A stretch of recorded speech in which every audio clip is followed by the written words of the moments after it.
Hello, welcome to or back to my channel. Thank you for stopping, thank you for clicking and watching.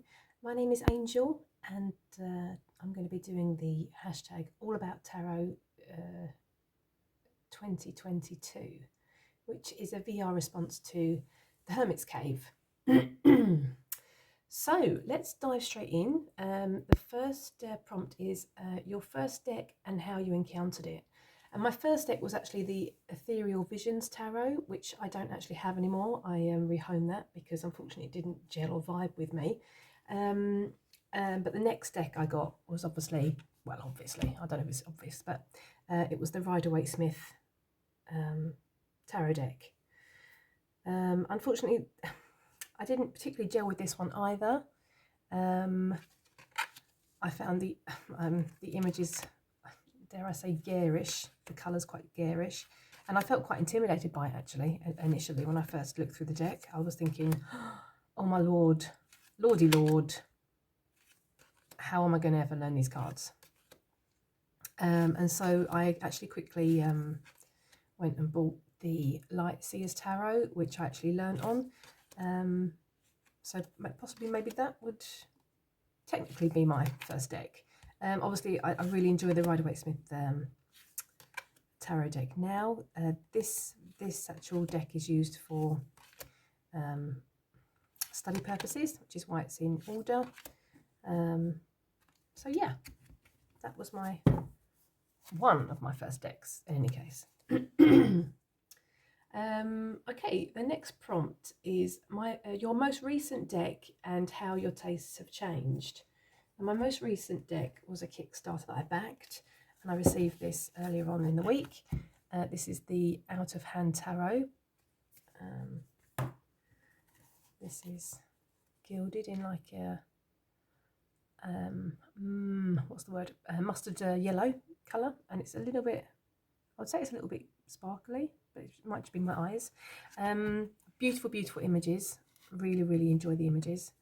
I haven't worked with this deck as yet. These are the backs. Obviously all the images are very close up, focused on the hands, of course, which, you know, the title of the deck gives it away. So how have my tastes changed? Yeah, I think when I was new, I started my tarot journey in 2020, and when I first started, as I mentioned, I purchased the Waite Smith because, you know, that was what one was supposed to purchase and learn from, and I quickly realised that that was not going to work for me. So I then, as I mentioned, bought the Lightseers Tarot. But after that kind of opened the floodgates, and then I was like, wow, what else can I buy? There were so many tarot decks on the market, and obviously there still is. It was like inundated with different tarot decks in all different colours and in different genres, and you know, I was curious about all of them. I just wanted everything, and so I was quite lucky in the way that although my collection has grown quite quickly. I'm lucky that I've still bought decks that really appealed to me, and I've only rehomed or moved on 3 decks, which is not so bad within a 2-year period. And I don't have a purgatory box or anything like that. I have my decks on rotation, so when they call to me to work with them, that's when I work with them. And even if I buy a deck and if I'm called to buy it, but I'm not then called to work with it, then I don't feel I have to suddenly rehome it or, you know, pass it along. I'm quite happy for it to wait out its turn until it's ready to call to me, and then we can work together. So yeah, so that's the answer to that one. Why tarot? Okay, so as I mentioned, my tarot journey started in 2020, in the, what do I say, the beginning of the pandemic, probably. I work at a leisure centre in any case, and we were closed due to the pandemic, and we're not particularly many people that work at the leisure centre. We're about 8 people, and it was Christmas, and it was our last day before we were actually going to, you know, break up for the Christmas holidays, as it were, because even though the leisure centre was closed, we still had to go to work. We still had to be at work, even though there obviously was not so much to do. So anyway, on the last day before the Christmas breakup, we decided to do a yoga afternoon, and we were going to have like a swimming afternoon as well, and just like a relax, chill out. Obviously, you know, keeping distance from each other.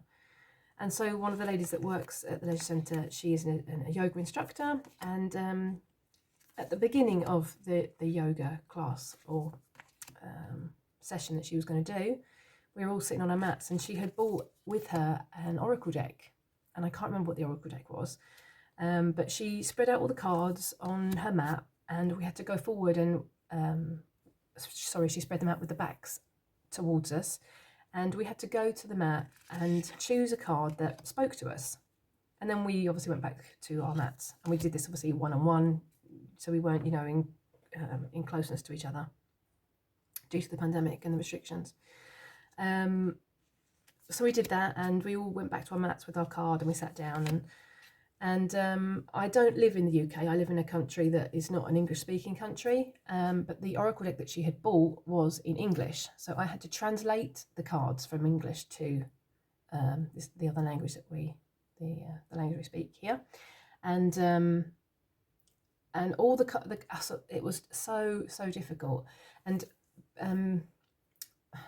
without going into too much history,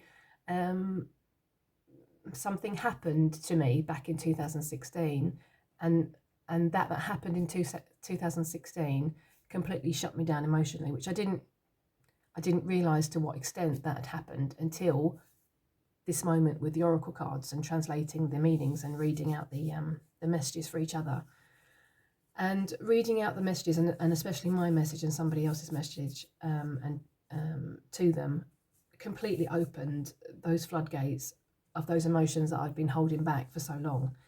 And so by releasing those feelings, it suddenly dawned on me and how closed off I'd been to emotions generally, and how unhealthy that was.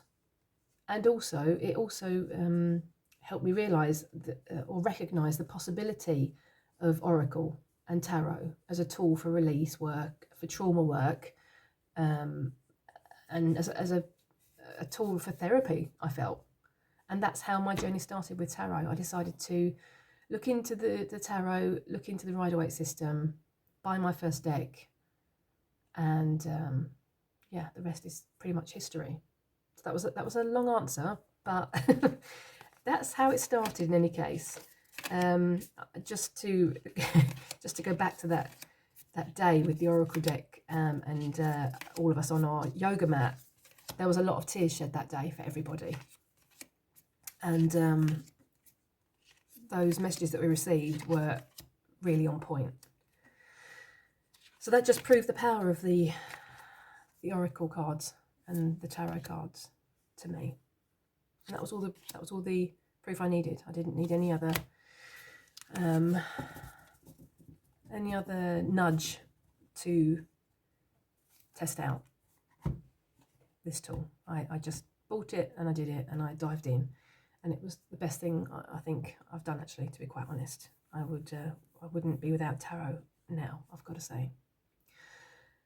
Okay, long answer, but that was my answer. The next prompt is tarot pet peeves, and my tarot pet peeves, or pet peeve, is rose petal cardstock.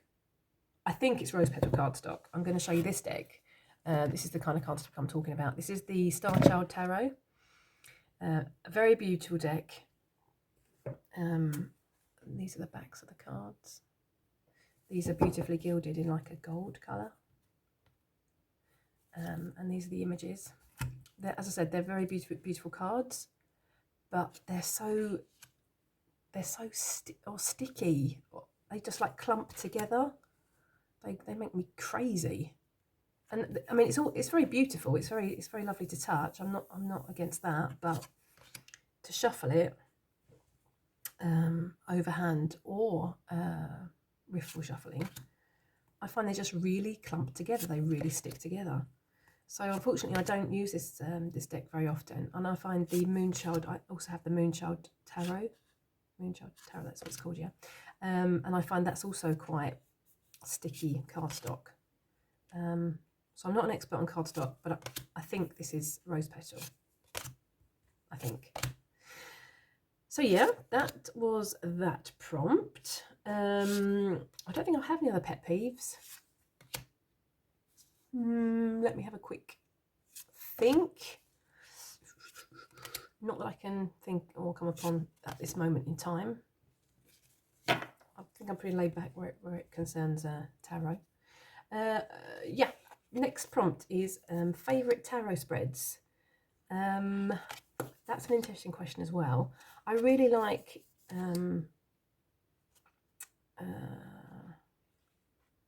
oh, the words are escaping me now. Oh no. Oh, maybe like end of year and beginning of year tarot spreads. And I also like end of the week and beginning of the week tarot spreads. So I tend to do that every single week and at the end of the year. Then I also really enjoy deck dialogues or a deck interview. I usually do that with every single deck that I bring into my collection. I do a deck interview or dialogue, or whatever you want to call it. Then I also really enjoy like the challenges that you can find on maybe like Instagram or Facebook. I'm doing a challenge at the moment which is called hashtag Drop78 by Esther from the channel Mindful Tarot, and that is about like deep diving with one deck for 78 days, one card for every day, and really delving into each card individually. So I'm really enjoying that at the moment. Otherwise, I quite like I like daily draws, and I quite like using an oracle card as a draw and then building my tarot spread around that oracle card, whatever that message was from the oracle card. So I quite enjoy that. Yeah, moving on to the next prompt. The next prompt is preferred tarot system, and that has got to be the Rider-Waite Smith, I think. I really enjoy the Rider-Waite Smith. As I mentioned, I haven't been reading or learning for very long, from the end of 2020. That's when my tarot journey started. So I'm a complete newbie. I only read for myself, obviously, and I'm still learning, and I believe I'm going to be learning for a long time, and that's completely fine by me. As I mentioned, I enjoy using this tool, and I'm in no rush. You know, I'm quite happy to learn it at the pace that suits me, and I feel like I'm babbling now. I was just going to say something else, and it's gone from my mind. Oh, I was going to mention the Thoth. Yeah, I have a Thoth deck as well. I think I might have two actually, and I want to start dipping my toes into Thoth. No rush, whenever it feels right. I've done a bit of reading about the Thoth, but Rider-Waite Smith is still my favourite. Okay, tarot rituals. Do you have any tarot rituals? I do have some tarot rituals. I'm not sure if this is classed as a ritual, but as I mentioned, whenever I bring a new deck in, I always smoke cleanse the deck and sound cleanse the deck, and I even do a I don't want to say prayer, but yeah, maybe like an intention prayer over the deck. So I like show my intention or explain my intention to the deck, and then I even, as I mentioned, I do the deck dialogue. So that for me is a ritual. Before a reading, I always light my ancestor candles and my deity candles, and even incense I light. So, you know, I get myself in the mood, and I always bring out my cloth. Yeah, so that was that. That was that question. Okay, the next prompt is how do you use tarot? And I use tarot for the most part for introspection, inner reflection, definitely shadow work. I use it as a tool to release trauma, to work through trauma, and to work through underlying issues which I haven't before been aware of. I find I look at the tarot as a mirror. I wouldn't particularly say I look at it, you know, to tell the future. Not there's anything wrong with that, but that for me is not, that's not what I use the tarot for, personally. Nothing wrong with that at all. Although maybe the year ahead spread, yeah, that could be called telling the future, I suppose. Yeah, okay, yeah. The next prompt is my significator card. My significator card, I worked out from this book that I worked with. I worked with this book a year and a bit ago, I think, Ancestral Tarot. I wanted to begin an ancestral practice, which I have, and I'm really, really happy with the way that's going. This book helped me, what's the word? Find out my significator card, and this is my significator card. This card is from the Chipping Way Tarot Stars Edition. I don't know if you can see the stars on that card. Let's do this. Which is not overly important, but you know, a bit of bling never did anybody any harm. Ask Mr. T. Oh, that was a long time ago. Yeah, the Knight of Swords. When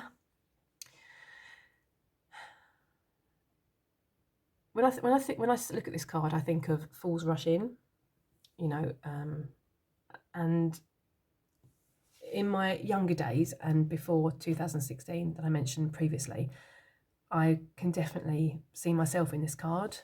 You know, all in, you know, what I want, I go for.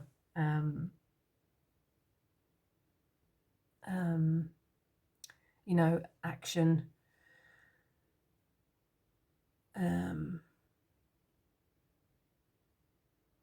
Yeah, I definitely see myself in this card pre-2016. Since 2016, I've tried to really take a step back and be much, I don't really want to say calmer, I just want to say invisible. Oh, I try just to stand back and to listen and to watch and to let other people take the reins and take the lead. Yeah, I don't know what else I'm going to say about that card at the minute. Yeah, let's move on, and we might possibly come back to that prompt. Let's move on to the next one. Okay, the next prompt is my most expensive tarot acquisition, and that I think is, oh, this one. That's right. That has got to be the Gentle Tarot. I ordered this deck, I think it was from Australia, it came from, and with the taxes and the postage, it was very expensive. So I think this is probably my most expensive deck. This is in order. I'm using this for the Drop 'em 78 challenge that I mentioned earlier.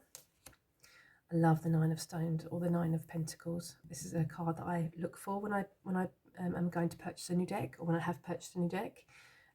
This means a lot to me, this card. Even the 10 of Stones means a lot to me. So it's another card that I look at when I'm buying a deck. This is really, really beautiful. I love the colours in this deck. I love the art style. I really, really, really enjoyed the guidebook.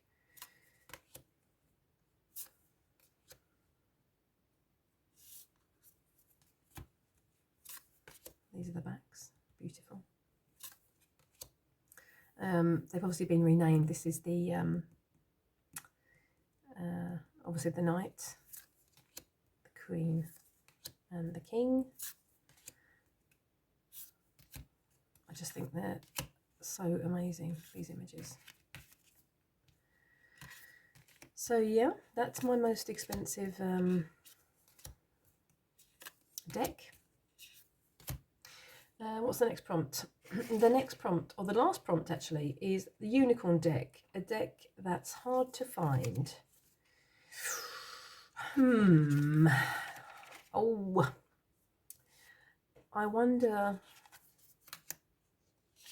I think that's going to be a Bubba Studios deck, and it's the Alice deck, but I don't know what it's called. But it's the Alice deck anyway from Bubba Studios. I really, really like that deck, and I think I was looking at, not that it's anything to do with it or not the same deck at all, but I was looking at the Tarot of Curious Creatures earlier, and I was thinking how much I enjoy that deck and the cards, because the characters like step out of the borders. It feels like they're, you know, stepping out of the card to you, and I wonder if that's what draws me to the Alice deck, because I get the same feeling with that deck as well, that the images come away or come out of the borders and out of the card, and I think that's really, really beautiful. Yeah, so that's my Unicorn deck. I think that was the last prompt.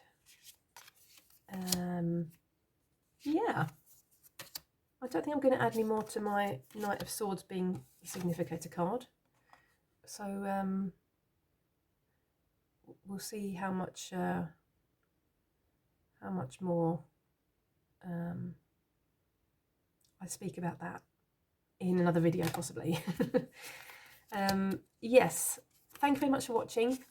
I hope you have a lovely morning, afternoon or evening, wherever you are in the world. Please like and subscribe if you would like to. Have a lovely day. Take care. See you next time. Bye.